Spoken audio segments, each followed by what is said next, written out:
Welcome to our podcast, Resilient Heroes, where we are dedicated to showcasing the incredible journeys and contributions of women in the field of emergency management. I'm your host, Laura James. Good afternoon, Resilient Heroes. Welcome back to part 2 of our podcast with my colleague, Katrina Grantis from Emergency Management Ontario. We had such an engaging conversation and covered so many interesting topics that we didn't want you to miss out on.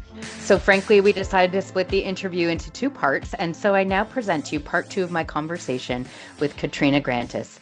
Enjoy. You said the word listening to others. And I think that's another thing that is a specific trait that women bring to the table, is that when there's a conversation happening, I will listen to everyone's opinion or thoughts on the process, very much different than, a discussion is meant to be a two-way street, and opinions are meant to be heard. And I'm only now at this stage of my career understanding that, listening is one of the best life skills that we can have, because if someone is describing a problem or issue, and I have to actually listen to what they're saying, because the problem may not be, or the solution may not be what they're putting into words. It may be something entirely different. And I think when we, especially in emergency management, because we're dealing with a constantly changing environment, shift changes and impacts that we've never seen or trained for, that we actually listen to what people are saying versus hearing them, because it's not the same. Yes. And I actually think that's a value added for us, in that whatever that inherent nature is that we are listening to what is being said. And that's one of the places where I may not have taken the opportunity to speak up to say, this is what you're saying. Is this what you mean? Right. And I think that's a value that we bring to it. And when you add the empathetic lens on top that we have, and the ability to sort of multitask and prioritize, now you've brought a different skill set to the table. And when you said, people that are coming in need to find a mentor and build that experience, part of that is listening and learning. And I would say that the reason why many of us women have had such great success and forward momentum is because we listen, we hear what has happened, we understand the lessons that have been learned, and we're not forgetting those when we move forward in our practice continuing. We remember the lessons, we heard the impacts, and we're bringing that forward, and not just regurgitating things in planning documents or new programs. We're learning, and we're bringing that with us. And I'm learning from the things that I'm being taught through you and through others in the community, instead of just my own experience. And I think that is really something that women do differently. It's not just our experience. I can say, well, I actually learned this from Katrina Grantis. She shared this with me, and it's probably applicable in this case. So let's think about that. Because I think a lot of folks come into this position. I'm experienced. I've got these years of experience. I know the solution.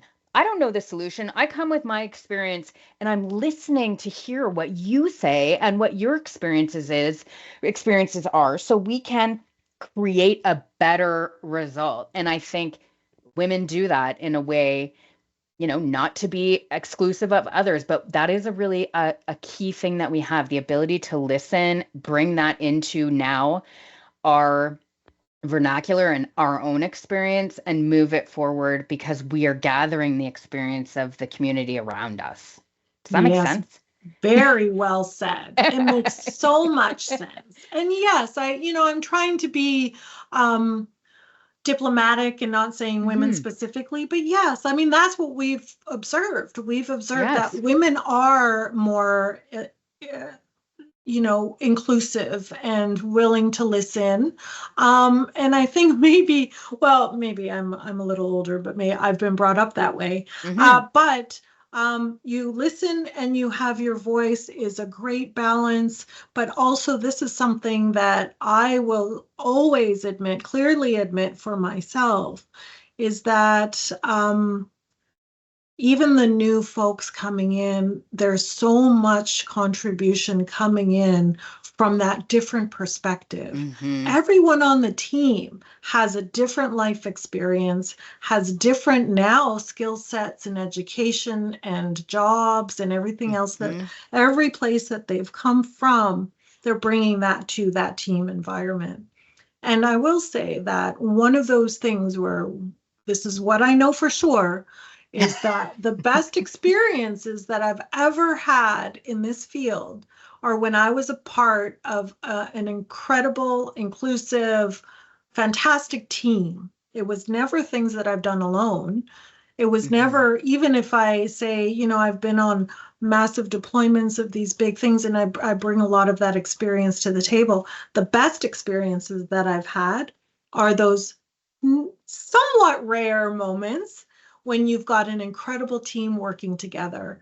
There's so much synergy to that. There's so much energy, positive energy that comes from a team where everyone respects each other, everyone does their part, they work hard at what they do, they know their job well, or they want to learn it well, and they want to bring it to the table. So every time I've been a part of those kind of teams, like that's when I love my job. Yeah. Yes, feels so good.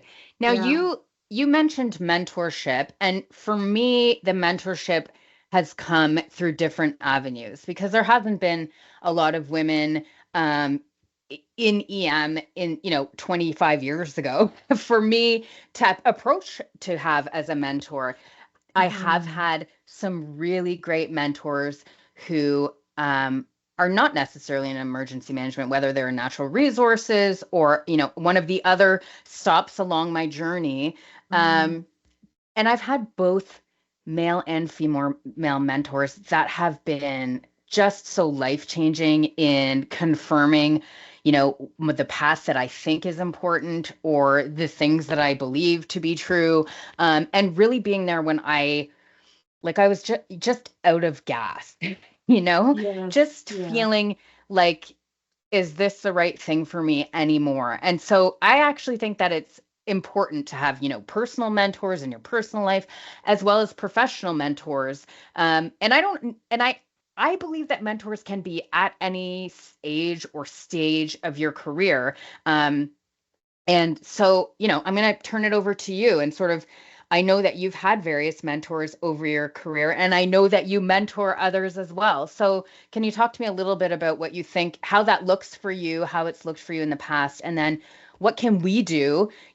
We have another 10 years or so in the field. What do you think that we can do to shift this narrative for the women that are coming up in emergency management right now?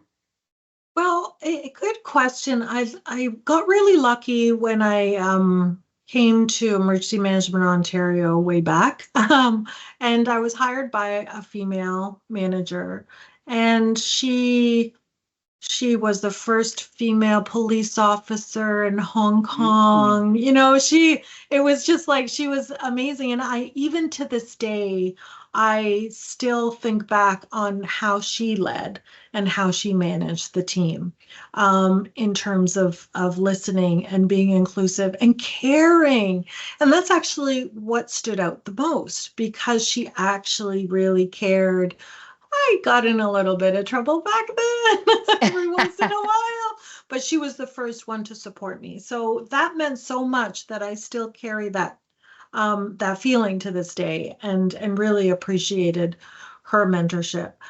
So, along the way, I've seen, I wouldn't call them leaders, I'd call them managers, just because I feel that leaders mean something good. I mean, leadership is something positive. So you can't be a bad leader, you're just not a leader. So, I've had managers and folks that I've reported to over the past where they didn't do a great job. And I just thought to myself, I definitely don't want to be like that. So I took note. I took note of the things that didn't work for me. And then, of course, and continuously to this day, taking note of the things that do work for me. Ironically, they have been women. And I work for a woman now. I have a woman ADM, and the maybe it is that sense of being cared for or knowing they have my back professionally that makes that ability to just, continue with doing a job and doing a good job. And also, that feeling of being told when you're on the right path, or also being told when you're, maybe diverting from that path a bit. So I watch and learn, and the people who have mentored me and honestly I feel they've taken me under their wing, are those that I respect and really hold at a high esteem. And I try to do the same. So in taking those notes, I try not to do what I've seen didn't work Yes. for me as an employee. Same. Um, yeah, and I try to lead by example. I care about the team, so I know that really that still again matters to me. So I try to exude that as well as a manager, as a leader, and even during a response. Be inclusive and transparent of sharing information. How many times have we heard that, people like to hold information close to their chest, and understanding that transparency actually does make you, a leader that people want to follow. And if you're that person that people respect and they want to follow, then they're going to give 110% in what they're doing. And then you can create, hopefully, that synergy that in that team that I was talking about earlier, and opportunities too. Like if you're in a non-threatening environment where you really feel that you can speak up and you feel that you're safe in that environment, I think that's a really important part too. And take responsibility. I will say often for myself, on a daily basis, I could try to guide and mentor people. And hopefully that if we build a program as a team and I've guided that team, that they can take that to other opportunities and other positions. But I will also say that I'm not perfect, that I would ask for grace, that I would ask for forgiveness for one thing or another, because nobody's perfect as much as you try. So yeah, like live and learn, and then try to emulate. Really is kind of how I've tried to work through my career. I love that. And I mean, actually think that is a common thread, amongst the resilient heroes that I have interviewed so far, is that Mm, the growth and the education and the learning, whether that is, traditional or through osmosis of our daily lives, continues. It's right. making us better um, colleagues and better friends and better partners and better emergency managers, because I would never, like you, say I know everything. In fact, the first thing I would like to do is assemble a team of people that I know are amazing. Yeah. Yeah. Because I don't want to be Love holding it. the bag myself. I really want to have amazing people with me. And to that end, I want to promote those people and the work of those people, because like you mentioned earlier, I've done lots of things that I did not get the credit for. And it's not about getting the credit, it's about doing a good job. But sometimes it's about recognizing the people on your team did the work. Yeah. Um, Yeah. they did the work. They put the hours in. They missed, Thanksgiving because they were doing this, and they did this. And on the weekend, they wrote an after action report because it was due for council. I think it's important to recognize those people are putting in the work. Um, Yes. Yes. and I I, think that yeah. like our generation is one that is starting to recognize that this is not, being a leader is not about selling yourself. It's about selling your team and the projects that they have been successful with. Yeah, and being a leader is not about just sitting in the position. It's No. not about just having the title and then just sitting in that title and making decisions. So everybody has to come to you and you're Hmm. making the decisions. It's about guiding, it's about giving direction, it's about your own contribution to the team. I So, agree. and maybe I will talk about female traits versus male traits Mm-hmm. again from what I've observed, because I see women as not only contributing, even if they are a leader, actually putting in the work themselves, Mm-hmm. or managing the team. They're not just delegating. But let's be honest, if we go back to the multitasking, trait, Yep. I mean, who are the ones that are building the work plans? Who are the ones that are following the project management methodology? Yes. It just seems to be more commonplace in terms of being super organized and, super efficient, and how they work with a group, how they work with a team, Mm-hmm. how they work within a program. And if you have those traits of I don't know, organizing for your kids all the sporting events, and Yeah. Yeah. dictating in the calendar who's going to do what and Yeah. who's going to pick up whom, and and you bring that kind of organization coordination to your job, then that's another trait that you really need to do a good job in building a program and building a team, because you can't do it otherwise. And all the emergency management professionals know that we've got a million things that are thrown at us at Yep. any given day. And, if a And that response was not what happens, I planned for today, by the way. it's not what I planned, but there it is in my inbox first thing in the Exactly. morning. Yep. And so you need to not only be flexible and resilient and work around things, but be super organized.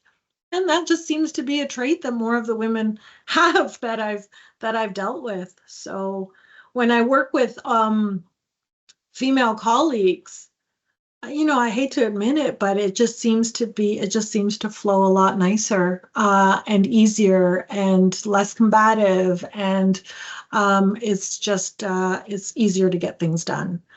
So, so And I would also say that I have definitely worked with men who are super efficient, super organized, and yeah. lovely to work with. Yes.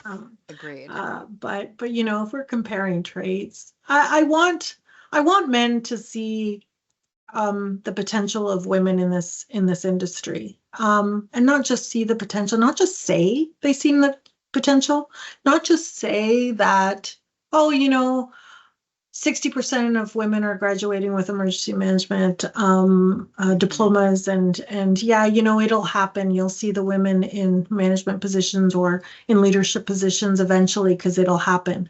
Well, I want them to see who they have on their staff now, Now. and guide them in terms of how they could be better leaders, because women might have something to learn as well.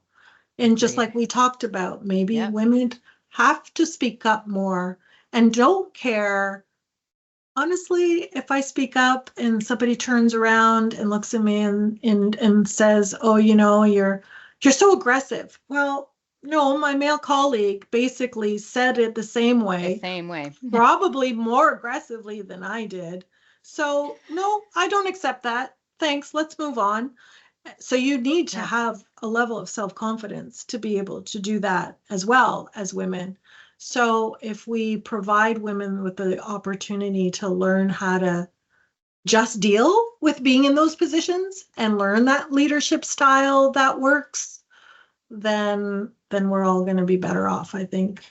And I think I agree 100% with everything you have said. And I Well, think that part of that is is recognizing that you sort of said, we're seeing women move straight to the top in the last few years in those roles that we hold traditional for women right. in the last quarter century. But if we're not seeing it in those other areas, so for example, the director of your command center or your EOC or your operations center or whatever that place may be, I think an internal examination of why is that? Right. Right. Why is that? Because I don't know. I don't know why it is. Because Because as we know, we work within IMS or ICS, right? We leave our titles at the door. We come Yeah, in and we bring our experience and our personality and our skill sets to the table.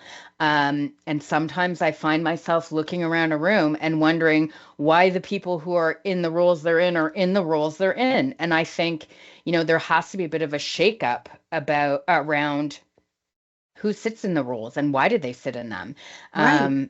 And that kind of goes beyond, and that's what's different about EM is that the response and recovery roles that we have are traditionally different than our day-to-day roles. And then we may find ourselves, for sure, I can lead a program, I can create this whole new um, um, training program, for example, and I can deliver it and I can be the best trainer this organization's ever had. But when it comes to game day and something has happened and fallen out of the sky, perhaps I'm pushed aside because I'm seen as only a training lead.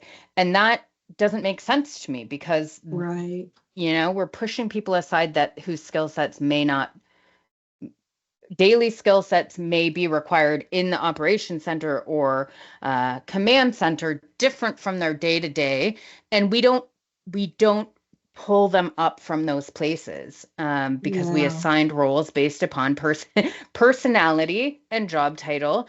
um, and I think that's tough. And when you said, we think about it now, you're trying to be the leader that you have always looked for. And I think about that too, but I think about how tough that is, on the gray sky days, because those are the Yeah. days when, excuse the pun, shit hits the fan and we fall into some traditional roles that I scratch my head and think to myself, why is this happening right now? Yeah. Um, and, And maybe, and having worn, as you have, during a response, worn a leadership hat, and suddenly I'll say the talking stick is taken away from me by someone else, and I think to myself, well, how did that just happen? Because that wouldn't have happened to my colleague, right? Why yeah, did that happen to exactly. me? Exactly. And it's happened so many times. I would be boots on the ground, and we just went through a few years where, provincially we were taking a bit of a lead in bringing in a contractor for a host community, but I'd Mhm. be on the ground. And from my background in social services, I've done it many times before. And I would take on maybe a more unified command approach. It was clear on the ground that it was unified command. It was clear that I was in charge of, kind of certain elements like Mhm. dealing with ministry partners or, kind of liaising with the province. So it was clear that I was in charge and that it was a unified command situation. But people, specific males in the POG, just refused to call me an incident commander, refused to Mhm. say the words, or put the title beside my name, which I found really interesting. It is. Because in other circumstances, when a male was in exactly the same position I was in, they were calling him an incident commander. It would just roll off their tongue. There was no question. So unconscious or conscious biases, I don't know. It's hard for me to admit that those are unconscious behaviors, right? I, It's I it's it just doesn't make any sense that they can't identify they can't identify themselves doing that in a biased way against a woman.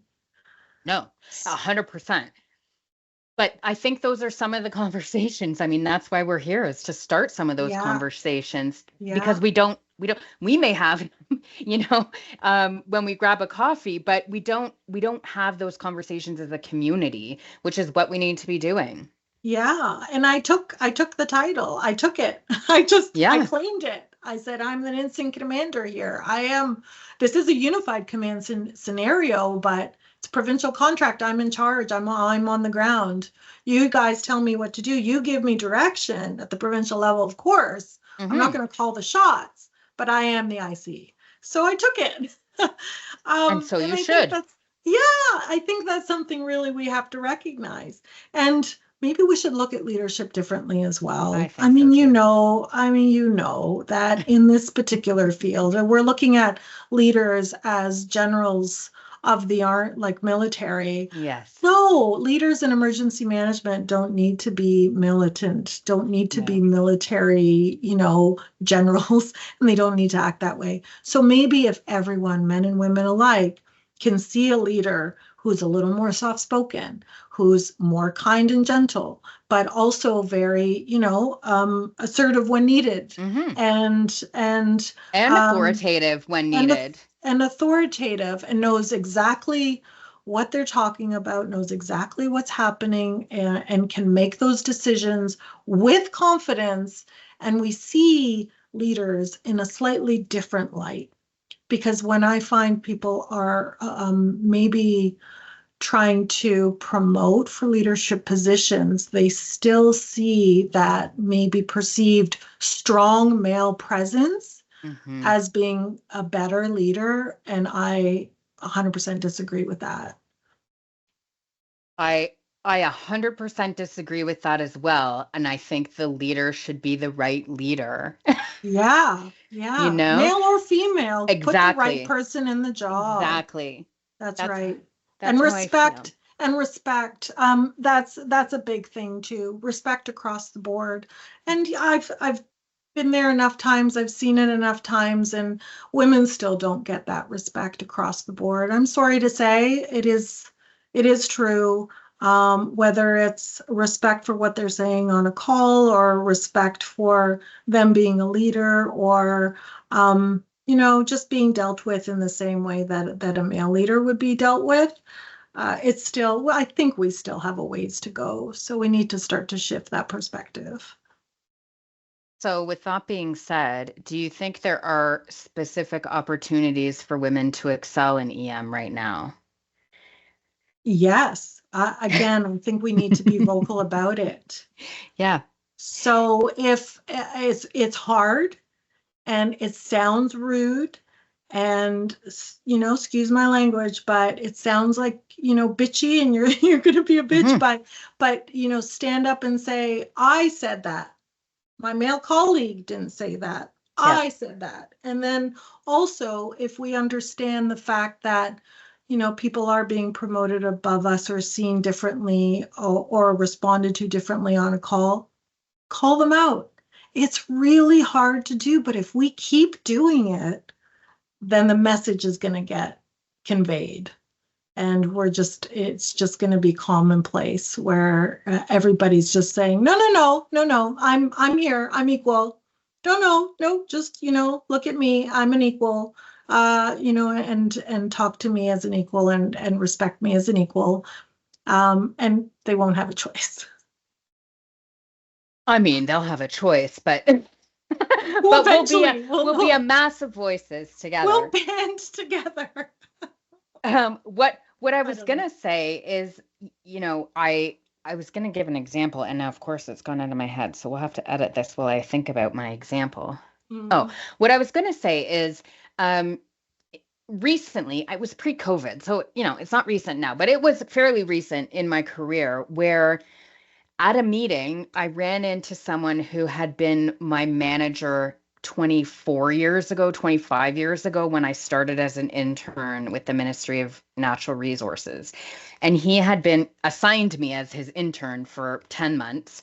Um, and it wasn't one of the best opportunities that I had. It wasn't one of the best, I wouldn't say the best contracts that I work, or the best, it wasn't the best work that I did. It wasn't the best experience. And I didn't learn as much as I could or should have. And so we saw each other in a meeting, shook hands, and oh wow, we're old now. But after the meeting, we happened to be in the same elevator on the way down. And he looked at me, just the two of us in the elevator, and said, I want to apologize for not being the mentor and manager that you needed. Nobody taught me how to do that, and I was fairly new in my position, and I want to apologize that there's so much more that I could have brought to the table for you. And I was so shocked that I got tears in my Wow. eyes. Wow. Yeah. So I mean, I think the more our voices grow and the more that, our community as EM professionals has a chance to think about the world that we're living in right now, there may be some self-reflection for some of our colleagues like Yes, that, I where agree. it's quite shocking that that sort of admission happened, but also I thought to myself, wow, like that validated how I felt during that year. And it also validated the fact that, he did me wrong a little bit by not considering my value to the program at the time and exposing me to all that there was to learn. Right. And there are So I, many people that possibly couldn't be like that. And even if I've spoken up once or twice where I might have brought somebody aside and said, I didn't really like that, I felt disrespected. There have been male colleagues that have apologized profusely and Mhm, understood that they might be bringing that unconscious bias to the table. exactly. Yeah, and that's lovely. And I think so these conversations that we're having, our listeners are going to start having these conversations too, whether that is in a meeting or at a staff lunch or, in the Yeah. field saying, "Hey, do you remember when you said this to me? It was hard for me." And then allowing those folks who traditionally or, in the past have made, errors Yes. unconsciously to correct those and allow for some more synergy in the workplace. And I think that's one of the values that we're bringing to the table now too, to say, listen, hey, some of this hurt us. Like Yeah. we've been around for 25 years and we have the war wounds to show it. Mhm. But we're persevering and we want to bring light to the issues and also promote ourselves in the field and Yeah. those that will follow us.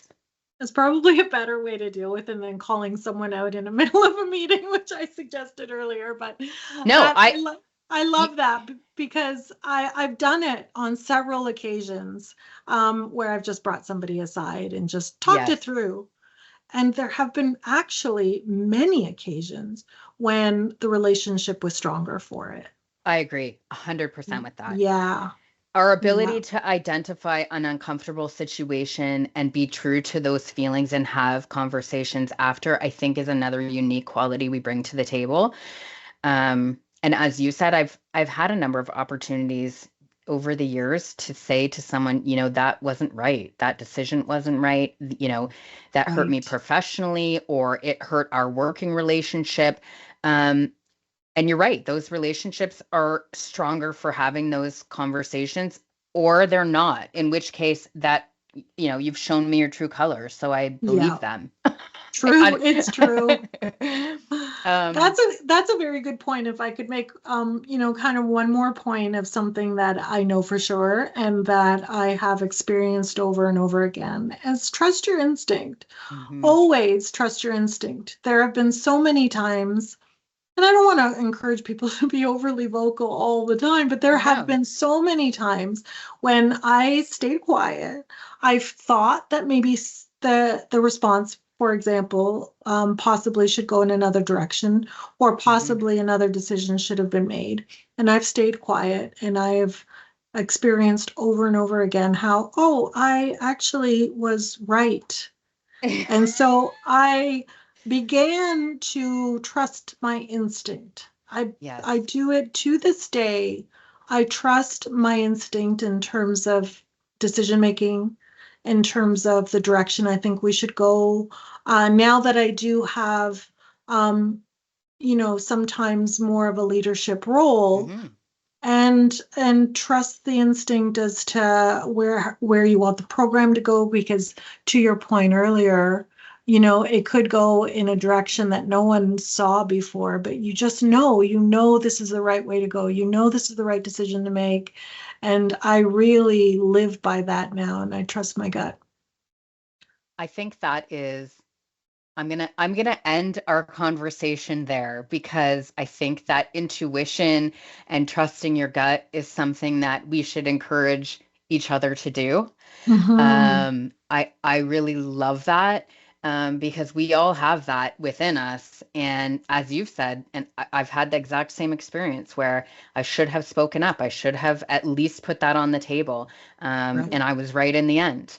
So I Yeah. love that. And I think we should encourage women to trust their instincts.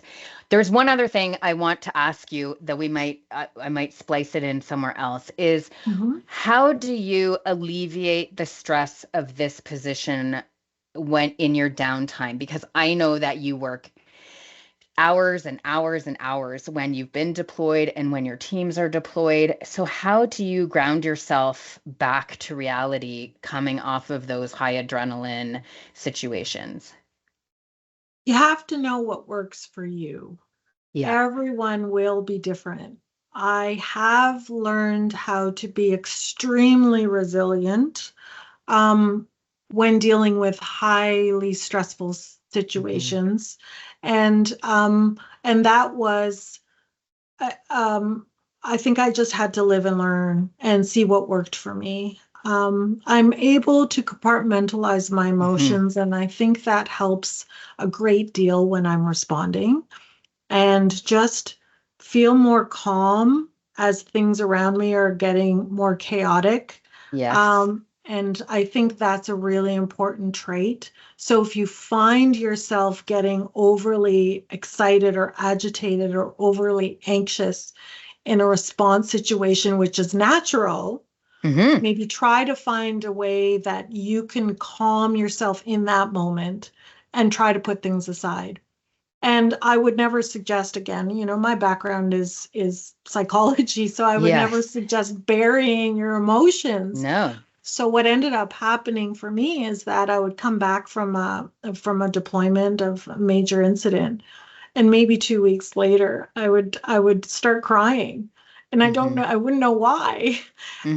And I made that correlation. I understood that I could deal with my emotions later. And Yes. that helped me at the time. I'm like, I know I'm listening to a horrible, I'm watching and dealing with a horrible event and listening to stories that are just, heartbreaking. Yes. But I'm non-emotional because I need to be, and I need to do my job. And I know that I could deal with it later. That's helped quite a bit. And the typical stuff about being in nature and Yep. having getting exercise. Unfortunately, I've been resilient for 2 decades, for 2.5 decades, in terms of dealing with this particular job when you're really stressed and you're always on high alert and you're just go go go, and just to get on my bike or go for take my dog for a walk and go up north and be in nature, has always helped me, has always grounded me, and has always kind of brought me back, like brought back my equilibrium. Yes, and And you and I share that in common. I need to get yeah. out. I need to get outside. That will ground me 100%, even if I can only get 15 minutes. I need that time in nature. Yeah. Now I'm going to open the floor here for you to say that you have worked responses back to back to back, because what happens when you are done a response, you come back, you're after action reporting, and your work was not reassigned. So your work waited for you while you were doing the job of response and recovery. Right. Um, I'm going to ask you, and you can tell me that you don't want to include this, but you have been injured on the job during a response. Yeah. Yeah, I was gonna say it's affected my resiliency. Yes. Because I was working a vaccination clinic, and I was run down by a drunk driver. And I say run down as a pedestrian because he didn't stop. I Oh had my to gosh. jump on the hood of the car. It was off on the side of the shoulder, so I wasn't on the road or anything. I was Mm. way off to the side. And he came around another car, and I put my hand up to stop him, and he just kept driving. So I don't know how I did this and how quickly my reflexes were, but I just scampered onto the hood as he Like a kept on ninja. driving. And I held on to that hood. I Oh was my also gosh. banging on it, asking, like, stop, saying stop, stop. and he didn't. I blacked out, so I don't remember a little bit of it, but I know he's crashed into a parked car, and I ended up in a ditch about 10 feet away. And then, I proceeded to tell people what to do as I was lying on my back in the snow. Of course you did. Get his license plate. I'll go get my bag from the car. Your incident command. But anyways, it did affect me because I had a concussion, and I think I was concussed pretty much for a year afterwards. I took some time off work. I had a broken hairline fracture in my knee, and that healed, maybe not 100%. And I came back wanting to prove myself. Yeah. And this is where the issue of wanting to prove myself as a woman leader had come in. And I wish I didn't have that pressure. I wish I didn't have to come in and prove myself. I wish that people could have just seen the job that I had done previously and provided me with the opportunities that I saw my male colleagues get. And but I didn't get that opportunity. And so I felt, even though I wasn't 100%, I had to come in, and I pushed myself hard to do the really good job that I've always wanted to do, the good job that I feel ethically, I should, the work ethic that I should put towards my position. And I feel that I built a couple of programs at that time as well that were really good. And unfortunately, though, I put 100% of my energy into the job. So when I shut my computer off, 5 o'clock, I was done. And I wasn't able to walk the dog. I wasn't able to cook dinner or clean the house or get out into nature. We do have a cottage up north, but the thought of packing and driving to the cottage was too much. I just thought I didn't have the energy, so I wasn't able to get out. I wasn't able to get into nature. I wasn't able to ride my bike. And again, I mountain bike, so I'm in the trees, I'm in nature. So my resiliency really suffered. I wasn't able to do all the things that I knew worked for me in terms of de-stressors, and getting back, my equilibrium and recharging my battery, or, whatever other analogy you want to say. I wasn't able to really do that. So my mental health suffered. I would say my physical health has suffered as well, just because if you're less active and, yes, 100%. You Your eat whole life the comfort. is different. You eat the comfort food that makes you comfortable. I do know that. Yes. So, yeah. And that's where it's really important, I think, to again stand up and demand the respect of getting what you need. And I didn't. Because I wanted to prove myself, and I wanted to show that I could do the job, but also not cause the trouble that would then maybe blacklist me, to be honest. And I know we always think this way, but if we cause too much trouble, or if we complain too much, we think we're going to get black, or we're too loud, or we're too bitchy, then we're maybe not blacklisted, but maybe then not get the positions that we want in the near future, or the promotion that we think we deserve in the near future. So I stayed more quiet. Now, can I ask a follow-up question, which so you've identified you wish you would have spoken up, and also that you would have been offered that safe place to land automatically. Yes. And again, this isn't an accident that happened on your off time, or, while on the weekend. This happened while you were working. So an on-the-job injury. And do you think that it's part of the history of your career and how we have evolved, and these impacts that we deal with that are maybe unconscious and maybe not? I don't, it depends on the situation to be evaluated. But do you feel like you really didn't have a choice in that, in the way that you engaged? Because we feel that we have to be the best and prove that we can do it and be better and be more dedicated and be more available. And that's part of our own unconscious bias as well. Yeah. Yeah. And it's not just men who are, who are biased against women. Mm-hmm. It's women as well. It's women too, and yeah.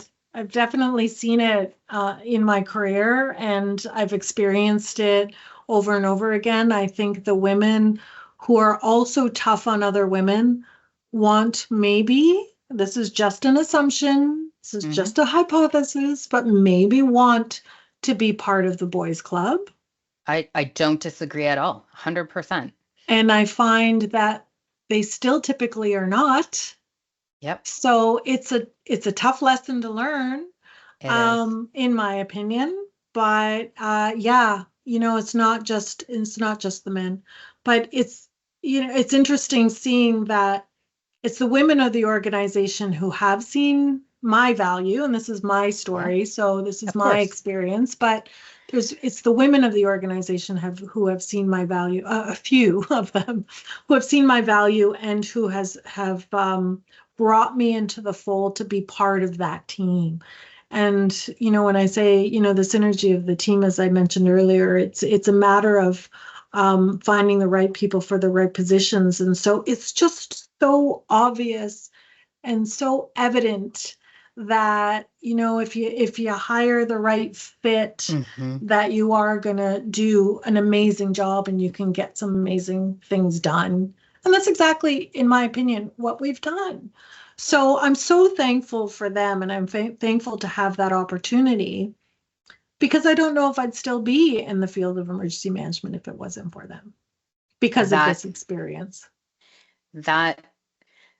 So that is an amazing thing to highlight, that you have been, as much as you didn't ask for this impact to your life, both professionally and personally, you have been resilient in so many ways, despite the lasting impact, and that you've been reinvigorated by the women around you. Yes. Well said. That's so true.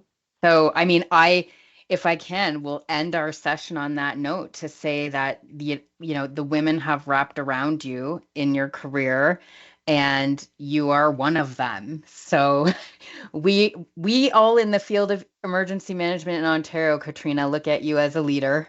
I'm so happy you joined me this afternoon. That was an amazing conversation. I really enjoyed that. Thank you. And I would like to invite you back at some future date to share a project or program or response.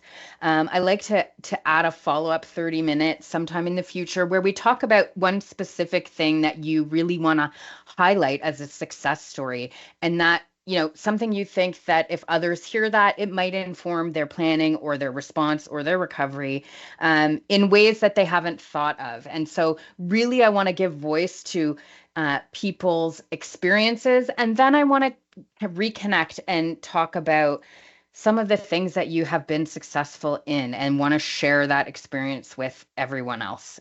Sure, that'd be great. The opinions expressed on this podcast are those of the hosts and guests and do not necessarily reflect the views of Buffalo Computer Graphics. All content is for informational purposes only. Are you or someone you know a resilient hero and would be interested in contributing to our podcast? We would love to hear from you. Please contact us at RHpodcast@buffalocomputergraphics.com.